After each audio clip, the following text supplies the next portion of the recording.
Welcome back. In this video, we are going to cover some of the myths and misconceptions that surround the use of psychedelics. I think it's really important that we cover some of these things before we move on and start learning how to microdose.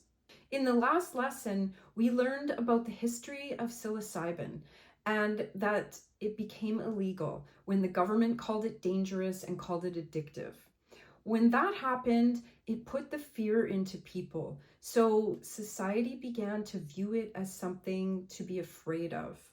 And I think that these misconceptions just come from a lack of understanding the true nature of psilocybin. So let's dive into it. The first myth that I want to go over with you is the myth that psychedelics are dangerous. It's important to distinguish between therapeutic use and recreational use.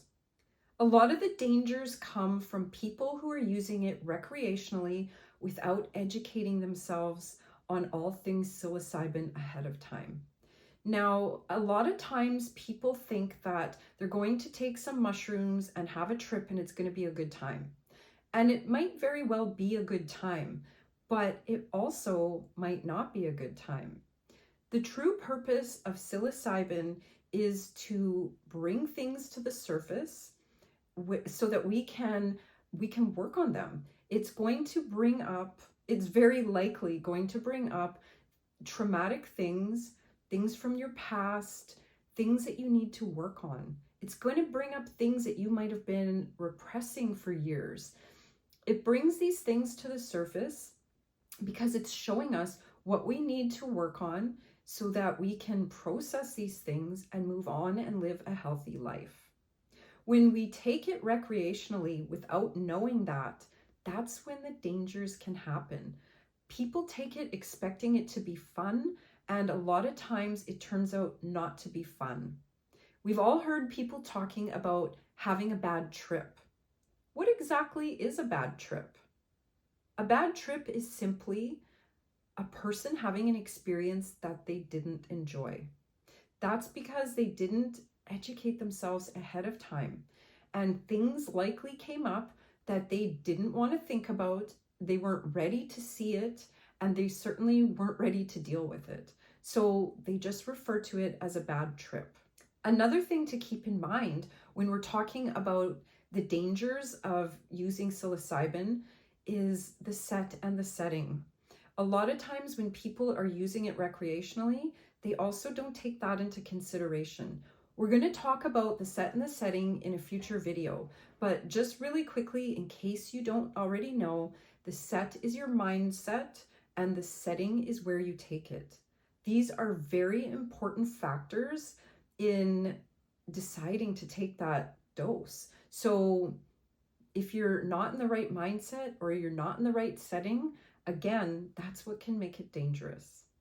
Basically, what I'm saying to you is educating yourself on all things psilocybin is the key to using it safely.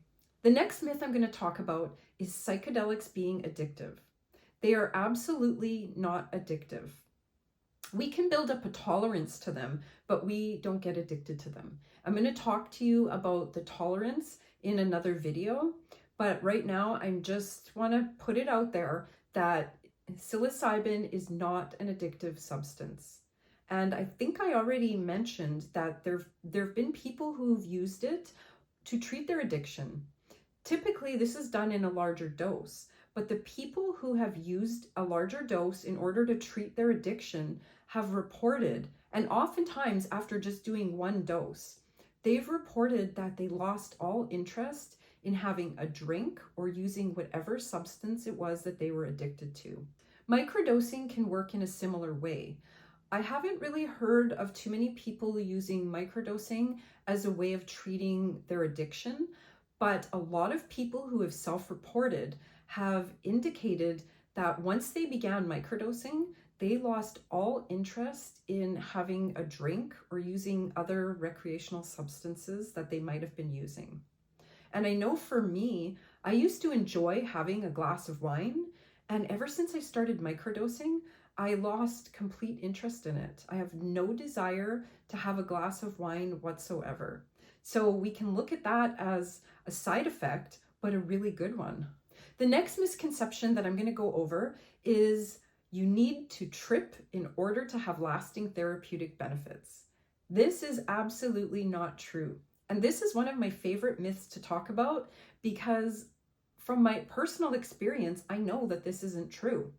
I've been microdosing for almost 2 years now, and I've had a lot of therapeutic benefits that have lasted until right now.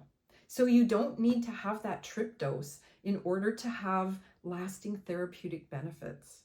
Now, if your goal is to induce hallucinations and have a very intense experience, then taking that larger trip dose is the way to go. But if you're just looking to alleviate your symptoms of PTSD or depression and anxiety, or if you're just looking to elevate your mood, boost your creativity, have sharper focus and concentration, and a little bit more energy, then microdosing is definitely the way to go. The next misconception I briefly want to talk about is microdosing can make you trip. This one is something that I worried about. Even after I did all my research and I had my microdosing capsules and I was ready to do it, I was still afraid that it might make me hallucinate.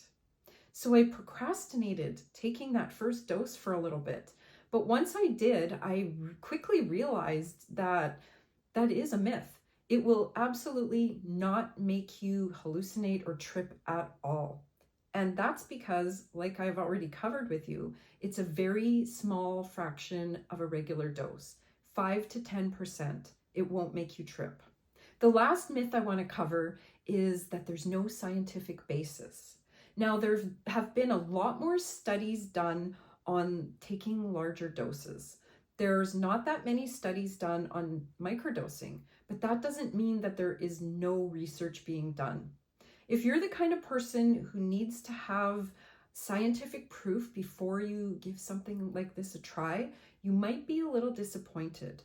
Like I said, all of the research has basically been focused on those larger doses. However, there are some studies being done. They're smaller scale studies, so they don't have thousands of participants. They have a few hundred, but they're still doing studies. I feel like this is really promising because people have been microdosing for years and self-reporting all the benefits they've been receiving. That is what has prompted the research into microdosing. So if the researchers didn't think there was anything to it, they likely wouldn't be doing the research that they're doing today on microdosing. All right, now that we've covered some of those myths and misconceptions that surround the use of psychedelics, we're going to go ahead and move on to the next video. In that video, I'm going to talk about the power of microdosing, and we're going to go over some of the benefits that people have been reporting that they received from microdosing. So I look forward to seeing you in that video.